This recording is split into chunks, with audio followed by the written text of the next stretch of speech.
নমস্কার বন্ধুরা, সকলকে স্বাগত জানাই বাংলার রান্নাঘরে। বন্ধুরা, আবারও চলে এসেছি বাংলার রান্নাঘরে নতুন কিছু রান্নার কৌশল নিয়ে। আজকে আমাদের রান্না হবে পাঁপড় ভাজা আর সঙ্গে থাকবে চিকেন কষা। তো আপনারা দেখবেন কিভাবে আমরা চিকেনটা রান্না করি, ঠিক আছে বন্ধুরা? এবার আমরা সবার প্রথমে পাঁপড়টা ভেজে নেব।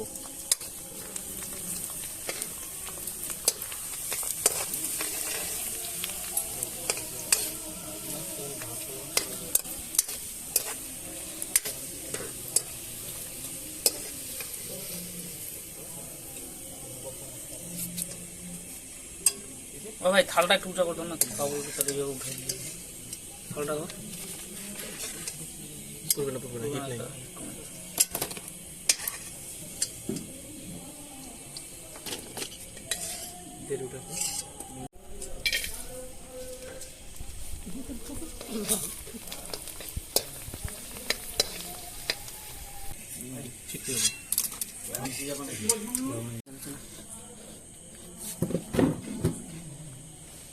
চিকেন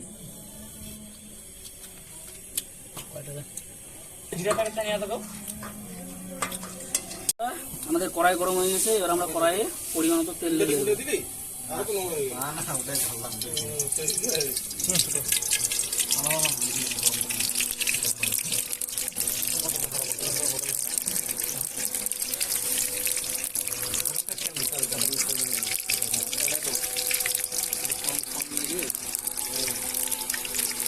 বন্ধুরা, এবার আমাদের কড়াইয়ের তেলটা গরম হয়ে গেছে। এবার আমরা ফোড়নের জন্য কিছু শুকনো লঙ্কা দিয়ে দেবো।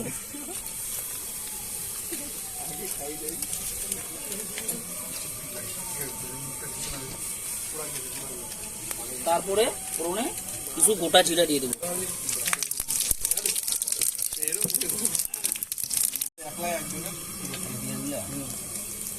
এবার আমরা পেঁয়াজটা দিয়ে দিচ্ছি। বন্ধুরা, আমার হাত খালি নেই।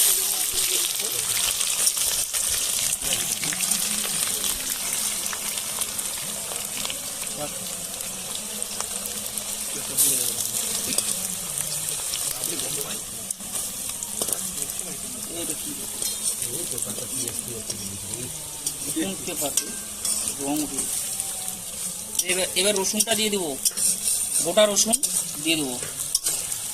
বন্ধুরা, আমার হাতটা খালি নেই, সেই জন্য আমার একটা দাদা দিয়ে দিচ্ছে, কিছু মনে করবেন না, সহযোগিতা করছে।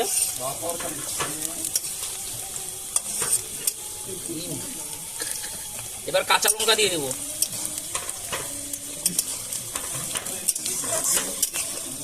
না, আমরা বাংলার রান্না করি না, এটা আমেরিকান কিচেন রুম নয়।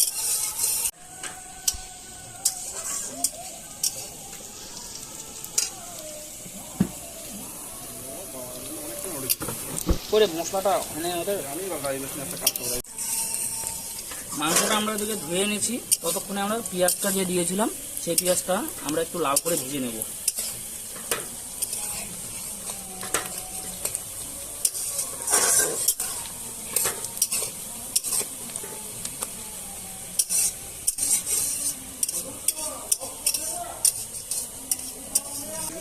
এবার আমরা পেঁয়াজটা যাতে একটু নরম হয় তাড়াতাড়ি, সেজন্য একটু পরিমাণ মতো হালকা লবণ দিয়ে দেবো পেঁয়াজটাকে নরম করার জন্য। মশলা এখনো বাটা হয় না, মশলাটা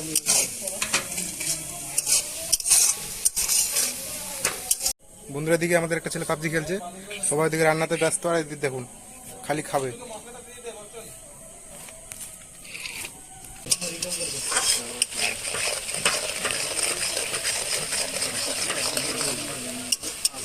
বন্ধুরা, আমাদের পেঁয়াজটা লাল করে ভেজে নিয়েছি আমরা।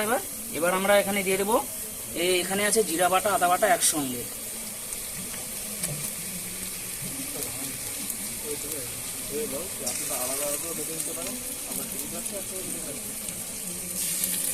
আর এখানে আছে শুকনো লঙ্কা বাটা আর সঙ্গে কিছু রসুন বাটা। আপনারা চাইলে আলাদা করে বেটে নিতে পারতেন, আমাদের সংকীর্ণ টাইম, তাই আমরা খুব একসঙ্গে সব বেটে নিয়েছি।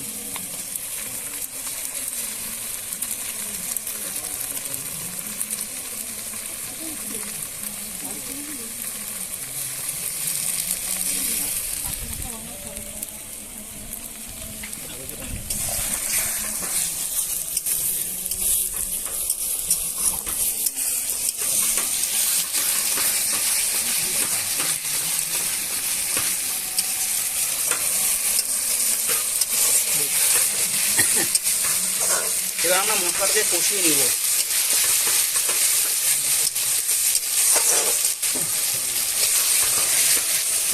মশলাটাকে ততক্ষণ অবধি কষে নেব যতক্ষণ না মশলার গা থেকে তেলটা পড়ে যাচ্ছে।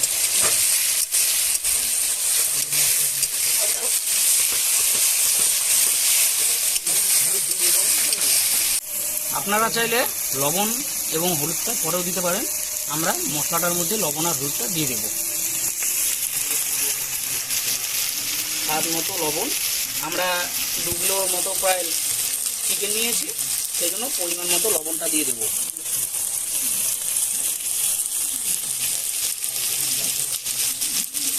পরিমাণ মতো রং দিয়ে দেবো।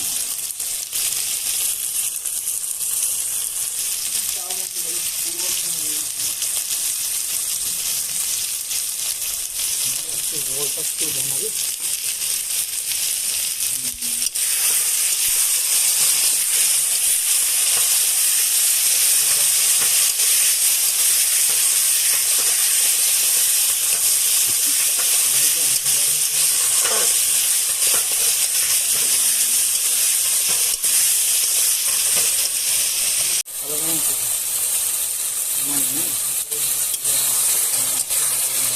বন্ধুরা, বেশিরভাগ ক্ষেত্রে কি হয়, চিকেন রান্নার সময় অনেকে মশলাটাকে অনেক কষে ফেলে পুরোটা, কিন্তু আমরা সেটা করবো না। আমরা অর্ধেক মশলাটা কষিয়ে মাংসটা দেওয়ার পরে আবার কষবো। তো আমরা এখন চিকেনটা দিয়ে দেবো। বন্ধুরা, এবার আমি মাংসটা দিয়ে দিচ্ছি কড়াইয়ে।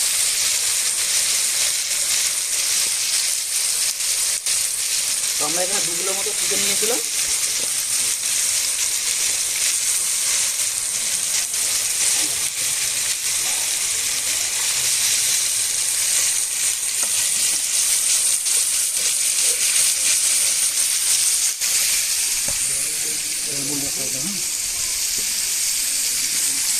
বন্ধুরা, আরেকটা জিনিস কি, আমরা তো গ্রামে থাকি, গ্রামের মানুষ, তো এই পোলট্রির যে পা হয়, এই পাগুলো কিন্তু হেভি টেস্টি খেতে, ঠিক আছে। এটা গরম করে সিদ্ধ করে আমরা ছালটা ছিঁড়িয়ে নিয়েছি। তো আমরা এটা এই মাংসের সঙ্গে দিয়ে দেবো। এটা খুব মজা, আপনারাও খেয়ে দেখতে পারেন।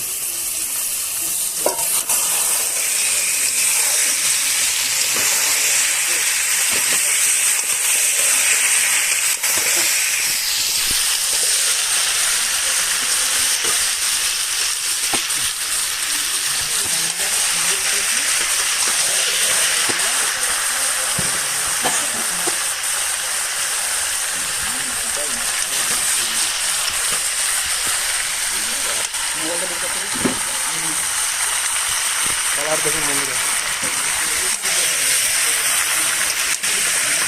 আমরা এখন মাংসটাকে কষবো। হ্যাঁ, তো পোলট্রি মাংস সাধারণত পোলট্রিতে কেউ জল দেবেন না। আপনারা এইভাবে যে তেলটা দিয়েছেন সেই তেল আর মশলা দিয়ে পোলট্রিটা কষবেন। এতে পোলট্রিটার টেস্টটা খুব মানে সুস্বাদু হয়, ভালো লাগে খেতে। জল দিলে পোলট্রি মাংসের মধ্যে একটা অন্যরকম ফ্লেভার চলে আসে, সেটা কিন্তু ভালো লাগে না। তো আপনারা পুরো ভিডিওটা দেখুন কীভাবে আমি রান্নাটা করছি।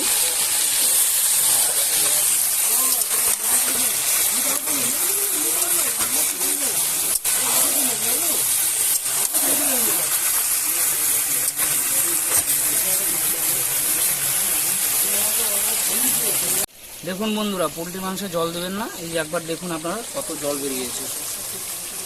এই জলটা আমরা কষিয়ে কষিয়ে শুকিয়ে ফেলবো, তারপরেই আমাদের কষাটা হয়ে যাবে। দেখেছেন কত জল থাকছে। এখানে কিন্তু কোনো জল আমি দিইনি। হ্যাঁ, এখানে সব কিন্তু এই মাংসের জলটাই বের হয়েছে।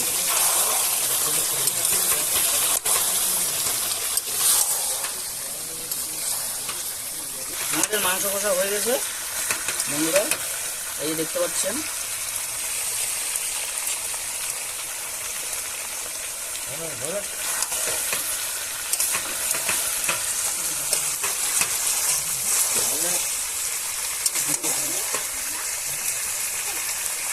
বন্ধুরা, আমাদের মাংসটা কষা হয়ে গেছে, আপনারা দেখতে পাচ্ছেন। এই যে মাংস থেকে তেলটা ছেড়ে দিয়েছে। এবার আমরা গ্রেভি করার জন্য জল দিয়ে দেবো পরিমাণ মতো।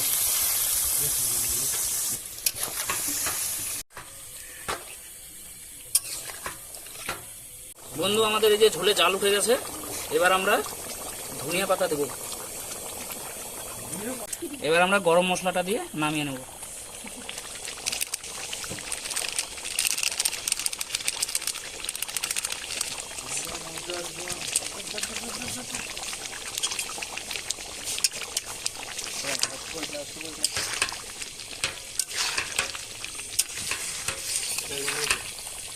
এইমাত্র আমাদের চিকেনটা কমপ্লিট হলো, আপনারা দেখুন।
খুব ভালো হয়েছে রান্না, আমরা সবাই মনোমুগ্ধভাবে খাচ্ছি। দারুণ রান্না, খুব ভালো হয়েছে। এই যে রান্না করা হলো, মাংসটা খুব ভালো